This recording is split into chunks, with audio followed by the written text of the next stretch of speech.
মিছিলের শেষে মাইক টানানো আছে দু একটা কথা আমার মনে হয় আমি যেহেতু আরো দু তিনটে কাজ আছে বলে একটু তাড়াতাড়ি বেরিয়ে যেতে হবে এবার। কংগ্রেস দেবু আছেন, দেবব্রত ঘোষ আপনারা চেনেন, আমাদের জাতীয় কংগ্রেসের নেতারা আছেন, আরেকটি নেতারা আছেন, ওরা বলবেন, আপনারা একটু অপেক্ষা করবেন। আমার দু তিনটে কথা বলে বেরিয়ে যাবার ইচ্ছে, আমি কোনো ভাষণ দিচ্ছি না। এটা মূলত আমাদের কর্মীদের সব মানে কর্মীদের মিছিল, তারাই আগে উপস্থিত হয়েছে। প্রথম কথা হচ্ছে 10 বছর পর খানাকুলের রাজ্যের মিছিল প্রমাণ করলো এই যে রক্ত বীজের ঝাড় এত সহজে দমিয়ে রাখা যায় না।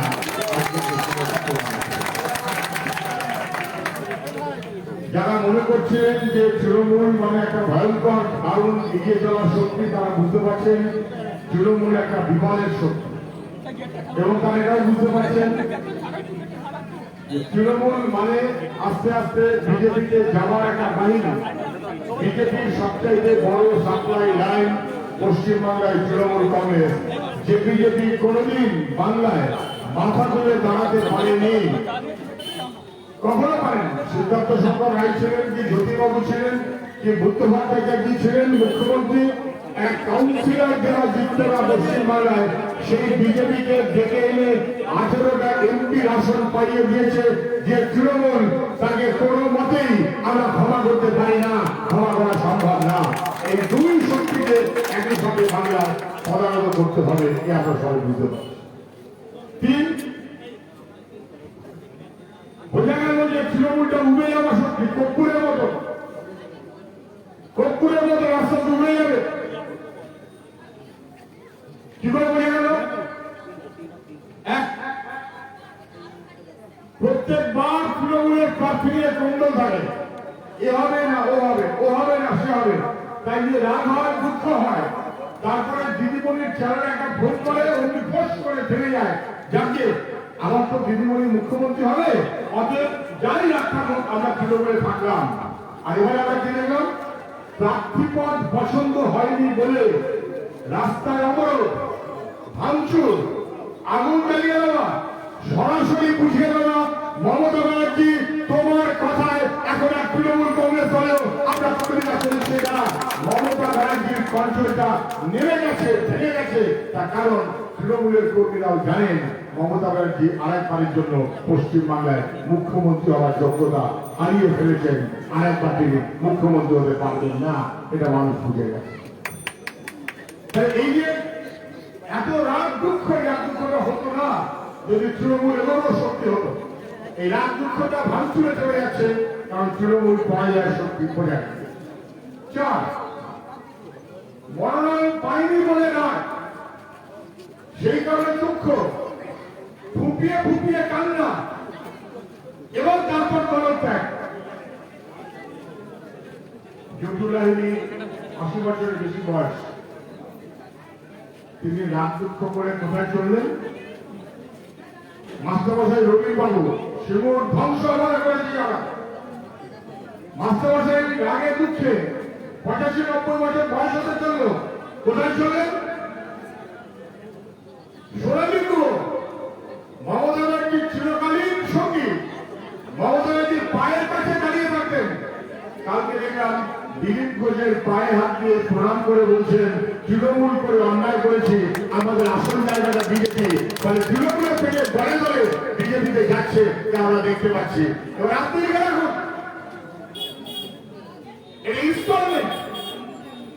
ইনস্টলমেন্টের পেমেন্ট বিজেপি তৃণমূল দলটাকে তৈরি করেছিল, বিজেপি তৃণমূল দলটাকে বড় করেছে, বিজেপি তৃণমূলের সঙ্গে একসাথে সরকার করেছে।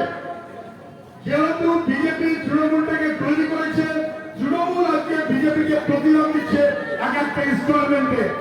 ফার্স্ট ইনস্টলমেন্ট পশ্চিমবাংলায় বিজেপির জায়গা করে দেওয়া এবং পশ্চিমবাংলায় বিজেপিকে 18টা এমপি আসন পাইয়ে দেওয়া তৃণমূলের প্রথম ইনস্টলমেন্ট।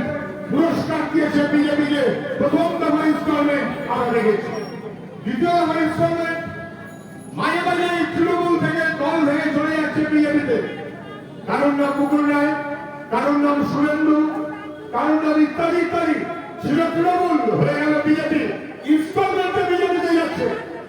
গতকালকে আমরা দেখলাম একই দিনে ৫ জন এমএলএ হয় ক্যান্ডিডেট হতে পারেনি বলে, না হলে একজন যিনি ক্যান্ডিডেট হতে পেরেছে হবিবপুরে, ক্যান্ডিডেট হওয়ার পরেও মনোনয়ন পাওয়ার পরেও তিনিও চললেন।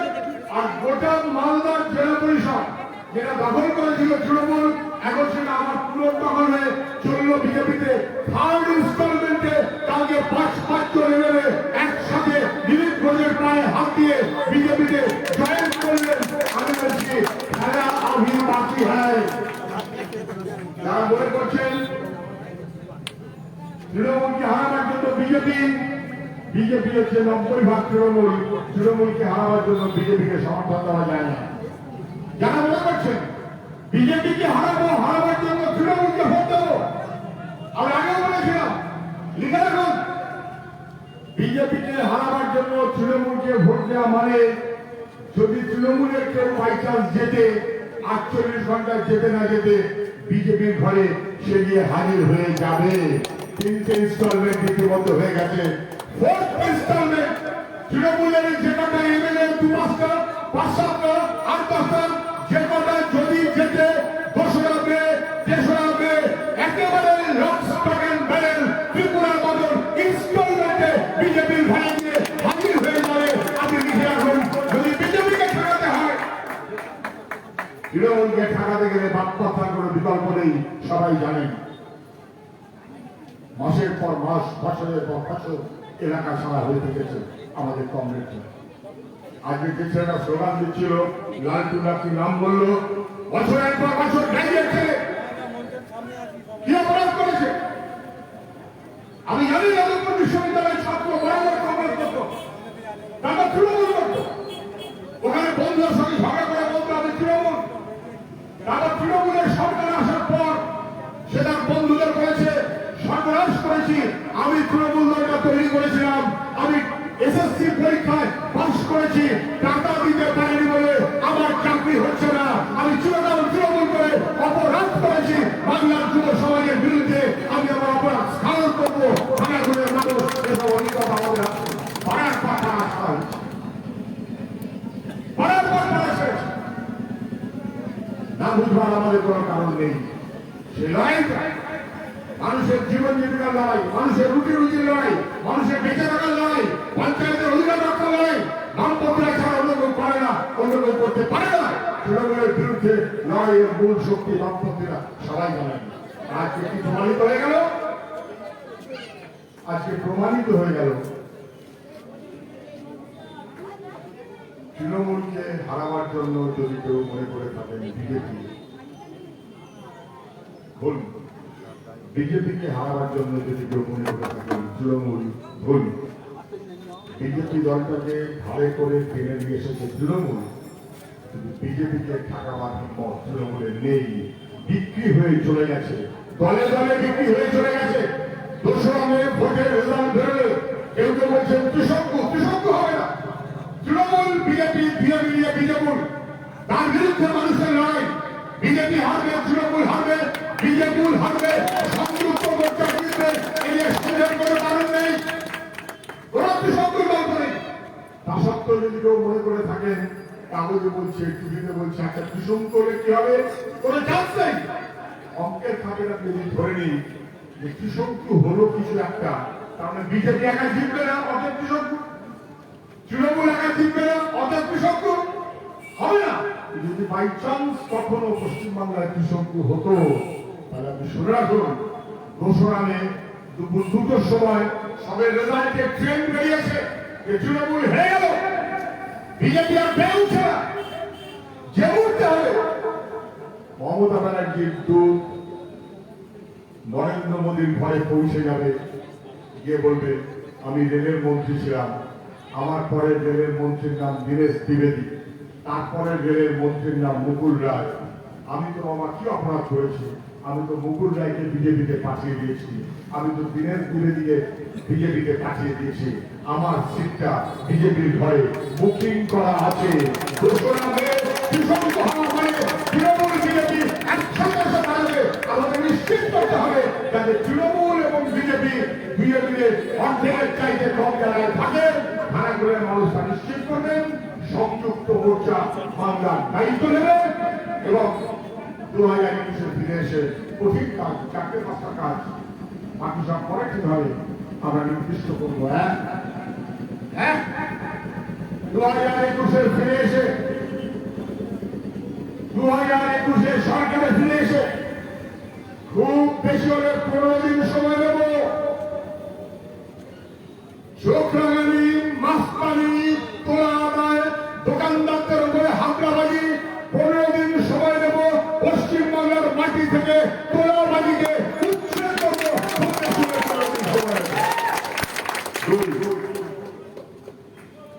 2021 ফিরে এসে মিথ্যা মামলায় জেলবার সবাই, আমি থেকে আপনি পর্যন্ত, সূর্য মিশ্র থেকে আমাদের ইয়াসিন গাজী পর্যন্ত, দেবু থেকে আমাদের হরিহর পাটোয়ারি পর্যন্ত, প্রত্যেকটি মানুষ যারা পার্টি করে না তারাও, যারা কংগ্রেস করে তারাও, যারা অন্য পার্টি করে তারাও, যারা কোনো পার্টি করে না তারা, দোকানদার, ব্যবসায়ী, মশলাদারি, প্রত্যেকে মিথ্যা মামলা পর মিথ্যা মামলা, মিথ্যা মামলা পর মিথ্যা মামলা লিখে রাখুন। 2021 ফিরে এসে খুব বেশি হলে 1 মাস সময় নেব, খুব বেশি হলে 1 মাস সময় নেব। মিথ্যা মামলার কাগজগুলোকে টেনে বার করে কুচি কুচি করে টেনে আগুনে জ্বালিয়ে দেব। মিথ্যা মামলা অপবাদ নিয়ে বাংলায় মানুষ থেকে থাকবে স্বাগত পাবে। 2021 ফিরে এসে কঠিন কাজ কি করবো আমরা? পশ্চিমবাংলায় কোন নির্বাচিত পঞ্চায়েত এই মুহূর্তে আছে না, নির্বাচিত মিউনিসিপ্যালিটি আছে না, দখলের পঞ্চায়েত, ভোটে দাঁড়াতে পারবে না, দাঁড়ালে ভোট দিতে পারবে না, ভোট দিলে ভোট তুলতে পারবে না, ভোট তুলে জিতলে সার্টিফিকেট দিতে পারবে না, চোখ বাঁধিয়ে নিজেদের খুশি মতন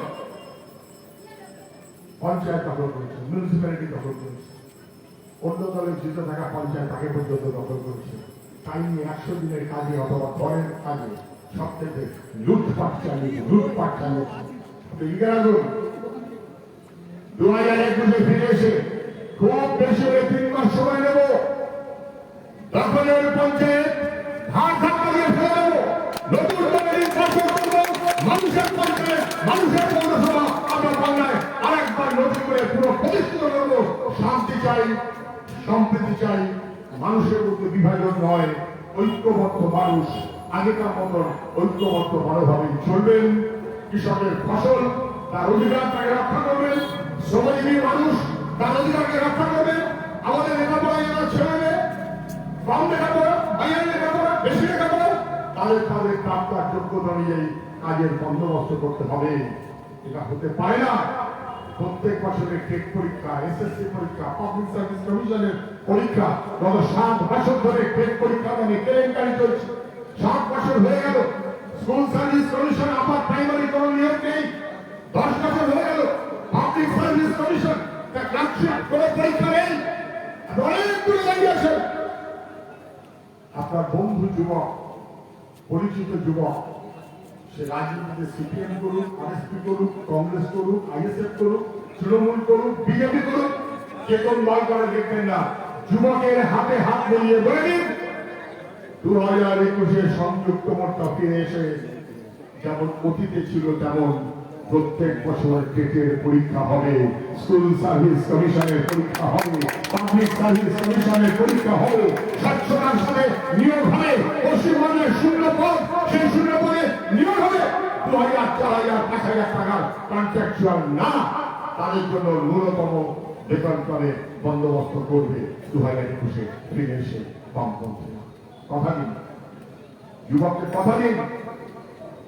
বাংলার মানুষ কোন অপরাধ করেনি। রাজনীতির মাথা নেতা তিনি বলবেন গরুর দুধের সোনা আবিষ্কার করছি, এরকম অপরাধ বাংলার মানুষ করেনি। যারা গরুর দুধের সোনা আবিষ্কার করছে অথবা যারা কৃষিমণির অনুপ্রেরণায় থাইল্যান্ডে সোনা পাচার করছে, এই দুই বাহিনীকে একসাথে ঘাড় ধাক্কা দিয়ে নতুন করে মানুষের শক্তিকে আমাদের প্রতিষ্ঠিত করতে হবে। কথা দিন যুবককে, হাঁটু গেড়ে বসে ভিক্ষা নয়, অনুগৃহীত হওয়া নয়, হাত জোড়া করে অনুপ্রেরণা দিয়ে তাকিয়ে থাকা নয়, নিজের পায়ের উপর দাঁড়াবে যুবক, নিজের হিম্মত উপার্জন করবে, শিল্পের বন্দোবস্ত হবে,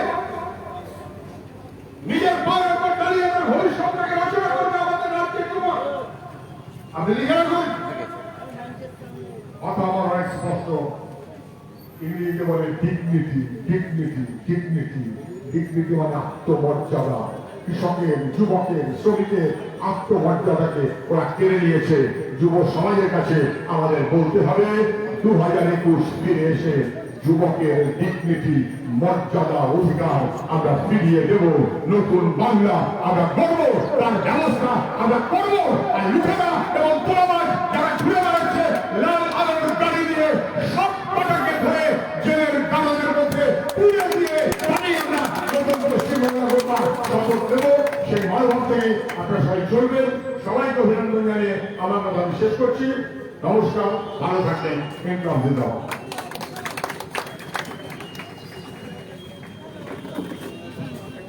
এবার জাতীয় কংগ্রেসের পক্ষ থেকে নাজির হোসেন চৌধুরী আপনাদের সঙ্গে বক্তব্য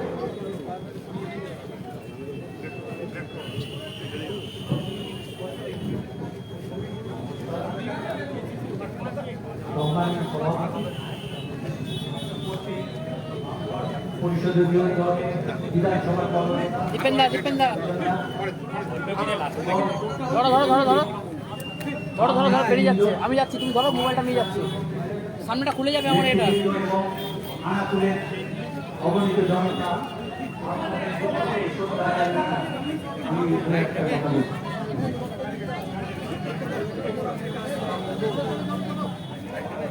গত 2011 সালে একটা পরিবর্তনের ঝড় উঠেছিল নাকি, সেই পরিবর্তনের ঝড়ে আমরাও, আমার দল জাতীয় কংগ্রেস সেই পরিবর্তনে সামিল হয়ে এই তৃণমূল দলটাকে সাপোর্ট করেছিল।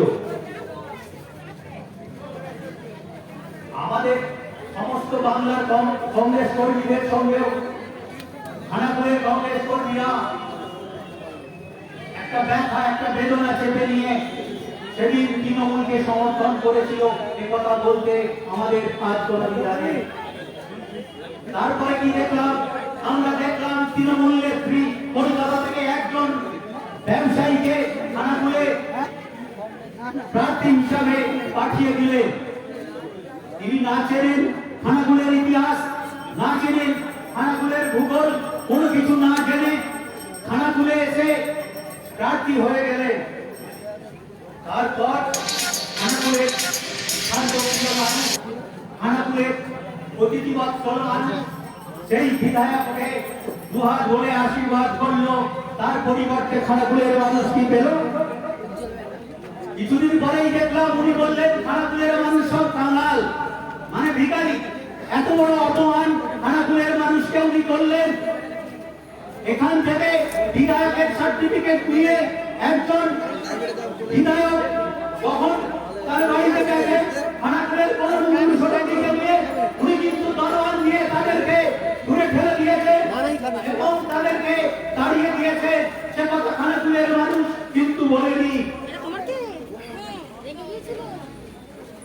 আজ আমরা, উনি বলছেন, ওনারা তৃণমূল বলছে খানাকুলে নাকি ব্যাপক উন্নয়ন করেছে। কিসের উন্নয়ন? কোথায় উন্নয়ন করেছে? একটা মুচিঘাটাতে একটা ব্রিজ 5-10 বছর ধরে হচ্ছে, এখনো তার কোনো কবে হবে, কি হবে এখনো পর্যন্ত কোনো ঠিক হয়নি। খানাকুলে একটা প্রয়োজন, একটা কেন্দ্রীয় বাস স্ট্যান্ড, কোনো একটা বাস স্ট্যান্ড নেই। খানাকুলে হসপিটাল থেকে সুপার স্পেশালিটি হসপিটালের করার প্রয়োজন বলে উনি মনে করেননি। তাহলে কিসের উন্নয়ন? কিসের উন্নয়ন করেছেন? যে কথা খানাকুলের মানুষ আগামী 6 তারিখে অবশ্যই বুঝিয়ে দেবে। বন্ধুগণ, এখন উনি একটা নতুন স্লোগান আরম্ভ করেছেন, খেলা হবে। কিসের খেলা হবে? খেলা তো হবে, সেই মেয়েটাই খেলবে, আমার সেই বোনটাই খেলবে, যে ইঞ্জিনিয়ার হয়ে রাস্তায় বেকার ঘুরে বেড়াচ্ছে খেলবে তো সে, খেলবে তো সে। যে ভাইটা টেট পরীক্ষা দিয়েও চাকরি পায়নি সে খেলবে তো সে, খেলবে তো সে। আমফানের টাকা যার বাড়ি ধ্বংস হয়ে গেছে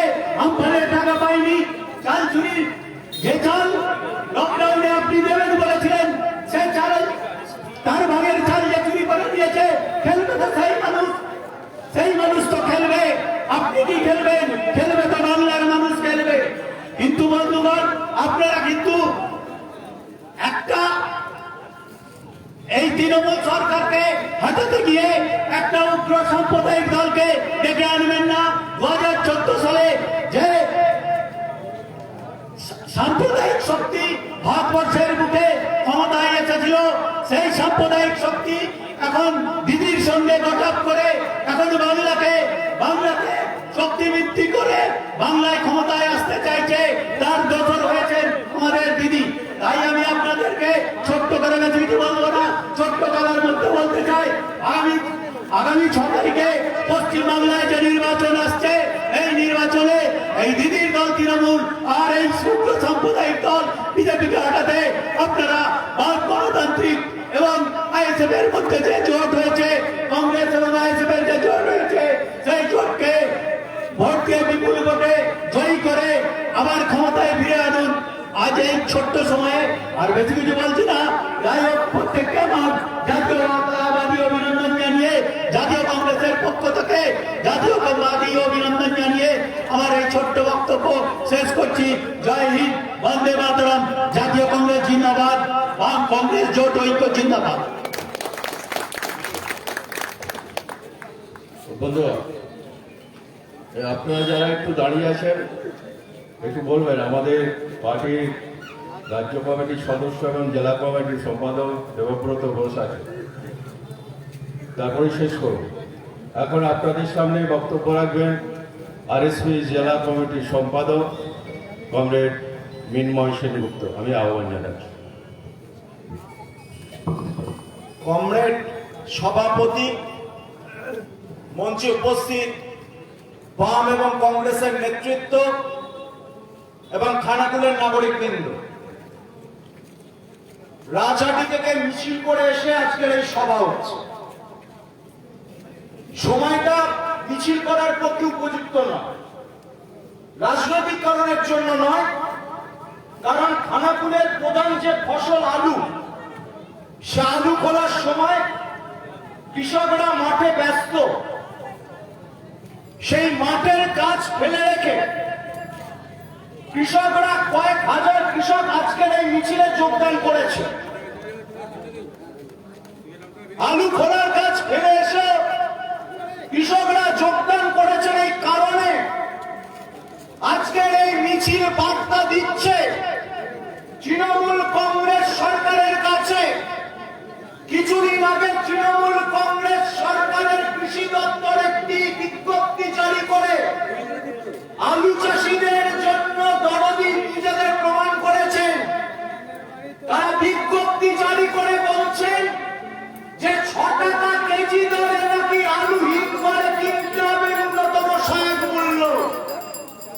আলু চাষীরা তাদের অভিজ্ঞতা দিয়ে জানেন, লকডাউনের সময় যখন কালোবাজারি চলছিল আলু বীজে, গতবারের থেকে ডবল দামে আপনাদের আলু বীজ কালোবাজারিতে কিনতে হয়েছে। সারের দাম বেড়ে গেছে, আলু চাষের খরচ গতবার থেকে বহুগুণ বেড়ে গেছে। আর তখন আমাদের তৃণমূল কংগ্রেসের সরকার, ওই কোল্ড স্টোরেজের মালিকদের দালাল সরকার, তৃণমূল সরকার 6 টাকা কেজি দরে ন্যূনতম সহায়ক মূল্য ঘোষণা করে আলু চাষীদের পেটে লাথি মারতে বাধ্য করলো। তার প্রতিবাদে আজকে এই মিছিল। আজকে বলবেন না, এসছিলেন সেকেন্ডারপুরে পুরসুরা বিধানসভা কেন্দ্র, কিন্তু আপনাদের খানাকুল ব্লকের পরে মুখ্যমন্ত্রী নির্বাচনী সভায় জ্ঞান বিতরণ করেছেন। মুখ্যমন্ত্রীর নাকি আলু খেতে খুব ভালো লাগে, সবাই আলু খান, কিন্তু আলু চাষীদের জন্য কোন সুন্দর খবর তিনি শোনাতে পারেননি। প্রশ্ন করবেন না নির্বাচনে কেন এই খানাকুলের রামগঞ্জে কোস্টলের সমবায় সমিতি তৃণমূল কংগ্রেসের জমানায় বন্ধ হয়ে গেল? কেন সমবায়গুলো আলু কিনতে গিয়ে দুর্নীতির মধ্যে পড়েছে? তৃণমূল কংগ্রেস সরকার ক্ষমতায় এসে প্রতিশ্রুতি দিয়েছিল প্রতিটি ব্লকে কিষাণ মান্ডি হবে। খানাকুল 1-2 ব্লক জুড়ে আজ পর্যন্ত কোনো কিষাণ মান্ডি হয়নি। শুধুমাত্র আলু চাষী নয়, ধান চাষী ন্যূনতম সহায়ক মূল্য ঘোষণা হয়ে যাচ্ছে, কিন্তু কি অভিজ্ঞতা? ধান চাষী ধান নিয়ে যাচ্ছে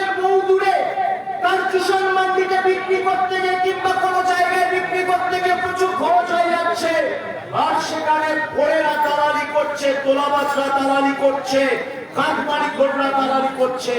আজকের নির্বাচন সেই তৃণমূল কংগ্রেস সরকারের যে কৃষকের পেটে লাথি মারাচ্ছে নীতি, সেই নীতির বিরুদ্ধে জবাব দেয় নির্বাচন। তার পাশাপাশি জবাব দিতে হবে বিজেপি সরকার। বিজেপি সরকার দলে দলে বোঝাচ্ছে যে দেখো ন্যূনতম সহায়ক মূল্য দিচ্ছে না, আমরা এসছি, আমরা কৃষি আইন করে দিচ্ছি, কোম্পানিগুলো আসলে তোমাদের ভালো হবে। বন্ধুগণ বলতে চাই, রাবণ সোনার হরিণ বেশে এসেছিল, আর বিজেপি সরকারের জন্য আজকে আদানি আম্বানির মতো বড় বড় রাবণের কোম্পানিগুলো সোনার হরিণ সেজে আসবে কৃষকদের সামনে, বলবে আলু বেচো, বলবে ধান বেচো, বলবে পাট বেচো, সবজি বেচো, তুমি চুক্তি করো আমার সঙ্গে। আর হরিণ রূপী সেই সোনার হরিণ রূপী আদানি আম্বানিরা আপনার ফসল শুধু চুক্তি চাষের মধ্য দিয়ে লুট করবে না, আপনার জমিটা পর্যন্ত লুট করবে। কোন তফাৎ নেই। কেন্দ্রীয় সরকারের কৃষি আইন আর রাজ্য সরকারের কৃষি নীতি, কোন তফাৎ দুটো সরকারের মধ্যে নেই। এবারকার নির্বাচন আপনাদের জবাবদার নির্বাচন। এই খানাকুলের দুটো ব্লক জুড়ে হাজার হাজার ছেলে মেয়ে শুধুমাত্র পেটের তাগিদে অন্য রাজ্যে চলে গেছে, যেখানে কাজ পায়নি। কি অবস্থা লকডাউনের সময় ছিল আপনারা ভুলে যাননি নিশ্চয়ই। কিন্তু লকডাউন ঘোষণার পর মানুষকে সাধারণ ট্রেন পর্যন্ত দেওয়া হয়নি। মানুষ পায়ের পর মাইলের পর মাইল হেঁটেছে। খানাকুলের যে ছেলেটা দিল্লিতে, মহারাষ্ট্রে, গুজরাটে কাজ করে, বাড়ি ফিরতে পারছে না, হাহাকার। আর আমাদের রাজ্য সরকার কি করেছিলেন তখন? কেন্দ্রীয় সরকার ট্রেনের ব্যবস্থা করেননি, চটজলদি লকডাউন ঘোষণা করে দিয়েছিলেন। আর রাজ্য সরকার মমতা ব্যানার্জি বলছিলেন ট্রেন ঢুকতে দেব না। ওগুলো নাকি করোনা এক্সপ্রেস।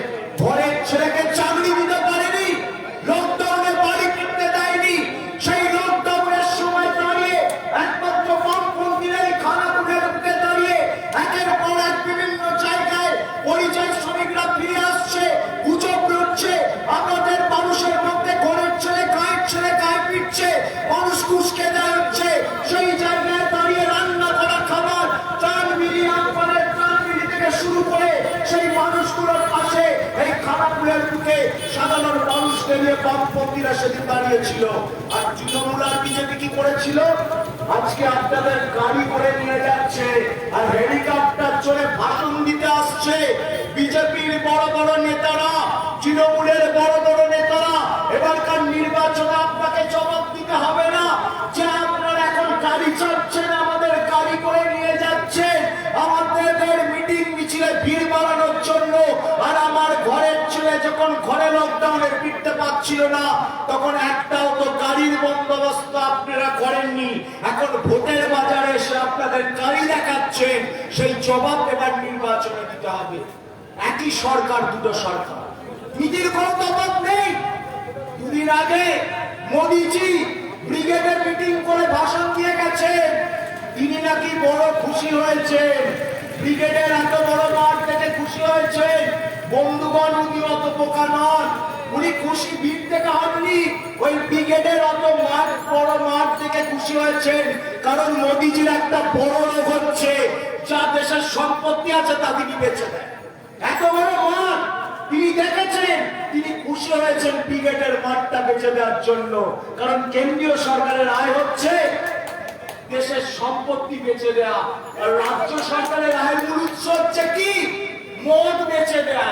আবগারি শুল্ক থেকে সবচেয়ে বেশি আয় হয় রাজ্য সরকারের। একটা সরকার দেশ বেচে আর একটা সরকার মদ বেচে, কোন তফাৎ নেই দুটো সরকারের মধ্যে। তাই বন্ধুগণ, আপনাদের বলছি, আজকে যে খেলা হবে বলছে, সেই খেলা আসলে হচ্ছে দেশের মানুষের, রাজ্যের মানুষের পেটে লাথি মারার খেলা।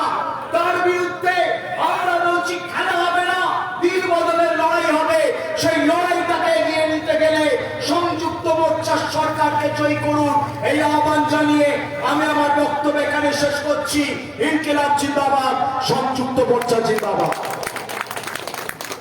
চলো, এবার আপনাদের সামনে বক্তব্য রাখবেন আমাদের পার্টির রাজ্য কমিটির সদস্য, হুগলি জেলা কমিটির সম্পাদক কমরেড দেবব্রত ঘোষ।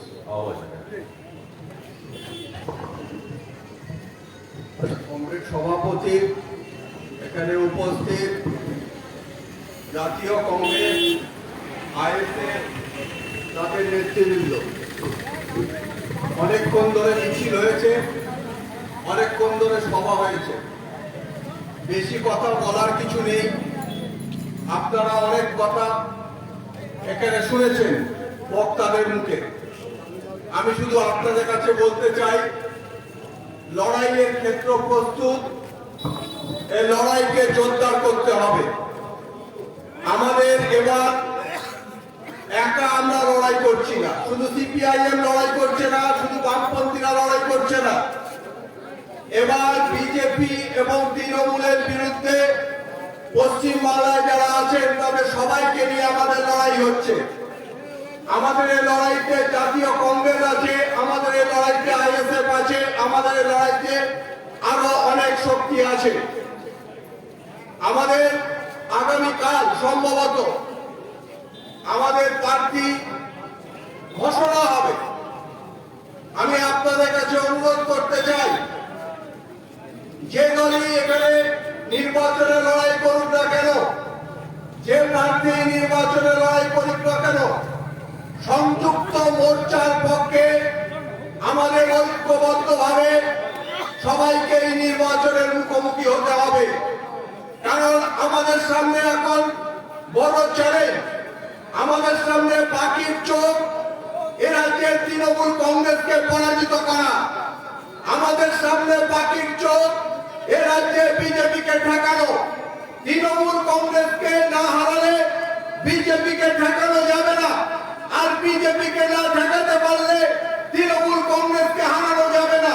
তৃণমূল কংগ্রেস আর বিজেপির মধ্যে কোনো ফারাক নেই। যে তৃণমূল সেই বিজেপি, যে বিজেপি সেই তৃণমূল। বহু লোক খাতিরের উপর বসে আছে, তারা দেখছে কোন দিকে পাল্লা ভারী হয় সেই দিকে ঝাঁপ দেবেন। কিন্তু বামপন্থীরা সংযুক্ত মোর্চা, তারা আদর্শ নিয়ে টিকে থাকে, তাদের জীবন যায়, তাদের রক্ত যায়, তাদের জীবন চলে যায়, সবকিছু চলে যায়। তারা কিন্তু লক্ষ্যে স্থির থাকে। সেই লক্ষ্য হচ্ছে কাজের জন্য, মানুষের কাজের জন্য লড়াই। সেই লক্ষ্য হচ্ছে শ্রমিকের অধিকার জন্য লড়াই। সেই লক্ষ্য হচ্ছে কৃষকের ফসলের দামের জন্য লড়াই। সেই লক্ষ্য হচ্ছে মানুষ আছে তাদের কথা বলার যে অধিকার, গণতান্ত্রিক যে অধিকার, সেই অধিকার ফিরিয়ে আনার লড়াই। আর সেই লড়াই হচ্ছে, সেই লক্ষ্য হচ্ছে বামপন্থীদের মানুষকে বিভক্ত করা নয়, মানুষকে ঐক্যবদ্ধ করা। অনেক দিন ধরে তারা মানুষকে বিভক্ত করে আমাদের দেশের রাজ্য চালাচ্ছে, সরকার চালাচ্ছে। হিন্দু আর মুসলমান করে যা পশ্চিমবাংলায় ছিল না, যে বুদ্ধদেব ভট্টাচার্যের সরকার, জ্যোতি বসুর সরকার, বিধান রায়ের সরকার, সেই সরকারে কখনো হিন্দু মুসলমান ছিল না। সেই সরকারের সবার পরিচয় ছিল মানুষের। আমরা বলতে চাই, আমাদের লড়াই হবে সেটাই। পশ্চিমবাংলায় কোন সাম্প্রদায়িক শক্তি মাথা তুলে দাঁড়াতে পারবে না। হিন্দু মৌলবাদী শক্তি হোক আর সংখ্যালঘু মৌলবাদী শক্তি হোক, কেউ থাকবে না পশ্চিমবাংলায়। ওই শুধুমাত্র থাকবে মানুষ, পশ্চিমবাংলার মানুষ থাকবে। পরিচয় হবে কোনো হিন্দু না, পরিচয় হবে মুসলমান না, পরিচয় হবে মানুষ, পরিচয় হবে শ্রমজীবী মানুষের, পরিচয় হবে খেটে খাওয়া মানুষের, পরিচয় হবে লড়াই করার মানুষের। এর বাইরে পশ্চিমবাংলার মানুষের আরো কোনো পরিচয় থাকবে না। তার জন্যই আমাদের লড়াই। আমি আপনাদের কাছে তাই বলতে চাই, বেশি কথা না বলে, এ লড়াই হচ্ছে লুটে খাওয়া মানুষের বিরুদ্ধে খেটে খাওয়া মানুষের লড়াই। লুটে খাওয়া মানুষরা একদিকে আছে, আমরা খেটে খাওয়া মানুষরা একদিকে আছি। এ লড়াই হচ্ছে শোষকদের বিরুদ্ধে শোষিতের লড়াই। শোষকরা একদিকে আছে আর শোষিতরা আমরা তাদের দিকে আছি। এ লড়াই হচ্ছে যারা ভাগ করতে চাচ্ছে তার বিরুদ্ধে ঐক্যবদ্ধ করার লড়াই। আমরা সেই দিকে আছি। সে লড়াইতে আপনারা সবাই সামিল হন। যেদিকে চারিদিকে মানুষের আওয়াজ উঠেছে বিজেপি এবং তৃণমূলের বিরুদ্ধে, মানুষ ঐক্যবদ্ধ হচ্ছে, মানুষ জড়ো হচ্ছে, হাজারে হাজারে মানুষ সমবেত হচ্ছে। আওয়াজ উঠেছে চারিদিকে, বিজেপি নয়, তৃণমূল নয়। টেলিভিশন যতই দেখাক, খবরের কাগজ যতই দেখাক, বিজেপিও ক্ষমতায় আসতে পারবে না, তৃণমূলও ক্ষমতায় আসতে পারবে না। ক্ষমতায় আসবে সংযুক্ত মোর্চা। আপনার জন্য আপনারা তৈরি হন, আপনারা লড়াই শুরু করুন। করলে হবে না, লড়াইটা হবে আসলে পাড়ায়, লড়াইটা হবে বুথে। আপনাদের কাছে আমার তাই অনুরোধ, আগামী যে কটা দিন আছে, 6 তারিখে এখানে নির্বাচন, খুব সামান্য কটা দিন, আপনারা বুথে পড়ে থাকুন, আপনারা মানুষের কাছে যান, মানুষকে গিয়ে আমাদের আবেদন পত্র পৌঁছে দিন, মানুষকে বলুন আজকের পরিস্থিতি, এবং সেই মানুষের কাছে যাওয়ার মধ্যে দিয়ে অবস্থার এই পরিবর্তন আমাদের ঘটাতে হবে। মানুষ অপেক্ষা করে আছে আমাদের জন্য, আমরা যেতে পারি না অনেক সময়, কিন্তু আমাদের চ্যালেঞ্জ গ্রহণ করতেই হবে, মানুষের কাছে পৌঁছতেই হবে। আর কোনোভাবেই বুথে দুর্ভেদ্য ঐক্য করে তুলে যা হয়েছে এত বছর ধরে ভোট লুট আমরা করতে দেবো না। যে কোনো মূল্যে এবার আমরা ভোট লুট রুখে দেবো, তার জন্য আমরা প্রস্তুত হচ্ছি। আর মানুষ যদি তার নিজের ভোট দিতে পারে, তাহলে দেখবেন আবার সেই পশ্চিমবাংলা ফিরে আসছে, আবার সেই সোনার পশ্চিমবাংলা ফিরে আসছে। যারা ভারতবর্ষকে জ্বালিয়ে পুড়িয়ে ছারখার করে দিয়ে যারা পশ্চিমবাংলা এসে সোনার বাংলা করতে চাইছে, পশ্চিমবাংলাকে সোনার বাংলা করতে বলে প্রতিশ্রুতি দিচ্ছে, তাদের মুখে ছামা ঘষে এবার পশ্চিমবাংলার মানুষ জবাব দেবে। যেন পশ্চিমবাংলার চিটিংবাজ দালাল কাঠমানিদের যেমন স্থান নেই, পশ্চিমবাংলায় সাম্প্রদায়িক শক্তির ঠাঁই নেই, পশ্চিমবাংলায় শুভবুদ্ধি মানুষের সরকার যাই সরকারি করে উঠবে, এই আশা রেখে আপনাদের সকলকে সংগ্রামী অভিনন্দন জানিয়ে আমি আমার বক্তব্য শেষ করছি। ইনকলাব জিন্দাবাদ, ঐক্য সংযুক্ত মোর্চা জিন্দাবাদ। অভিনন্দন জানাচ্ছি কমরেড দেবব্রত ঘোষকে। আমি অভিনন্দন জানাচ্ছি